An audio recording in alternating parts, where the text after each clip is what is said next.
God places everything he has for you in your imagination.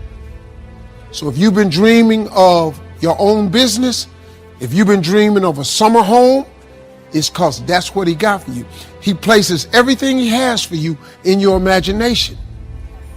And then to quit worrying about how to get it done. The how-to is none of your business. The Bible say, ask, believe, receive. Now you got to be willing to work, but he don't require you to figure it out. The how-to is none of your business. We all have promises we're standing on. It's easy to believe at first, but what happens when nothing is improving? Before the promise comes to pass, you have to go from I believe to I still believe. You're not discouraged by how long it's taking. You know God is still on the throne. What he promised is on the way. God is looking for I still believe people. All the facts say it's impossible. Your attitude is, that's okay, God can do the impossible. Maybe you tried to accomplish a dream, but no doors opened. That's all a part of the process. God didn't give you the dream and not have a way to bring it to pass. God didn't change his mind. He just needs some I still believe faith. Don't get talked out of your dreams.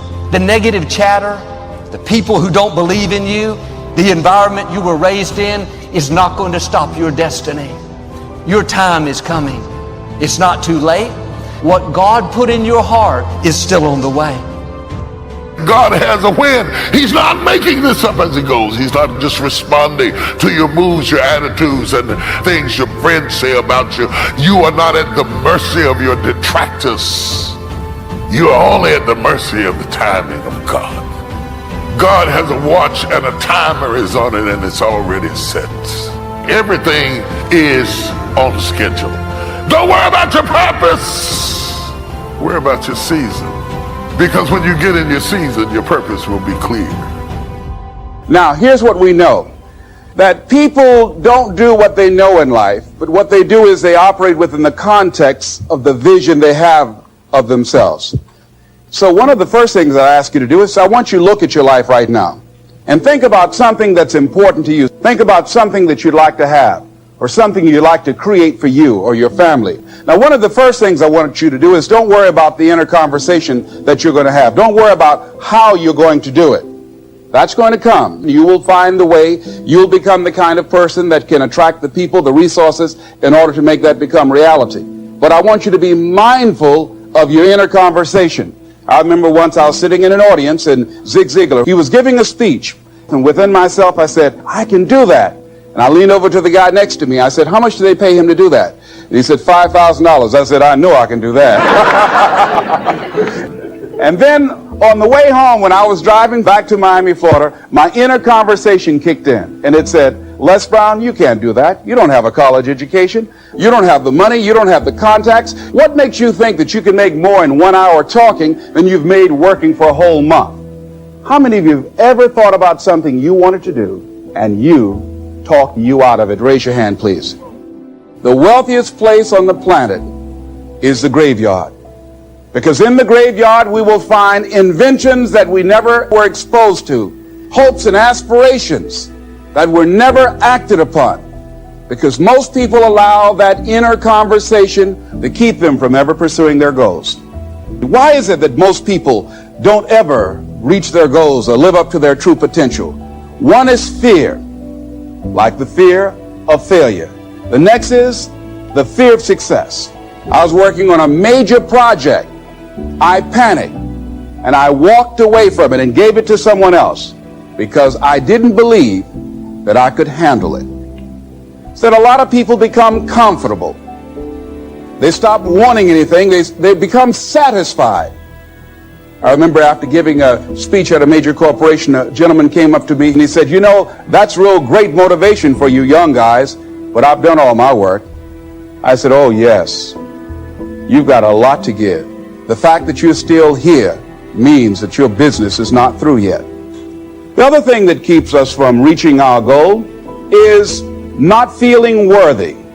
Because see, when you don't feel worthy of your goal, you will begin to unconsciously engage in self-destructive behavior, like procrastinating, something else that keeps us from reaching our goal, and that is we spend so much time complaining and blaming everybody.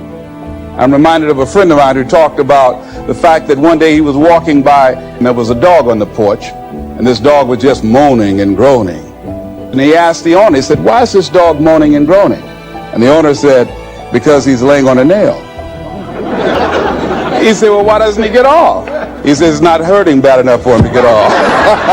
How many of you know people who moan and groan and complain about life? They might moan and groan about their job. "I'm sick of this job," and never do anything about it. They haven't got to the point where they're sick and tired of being sick and tired.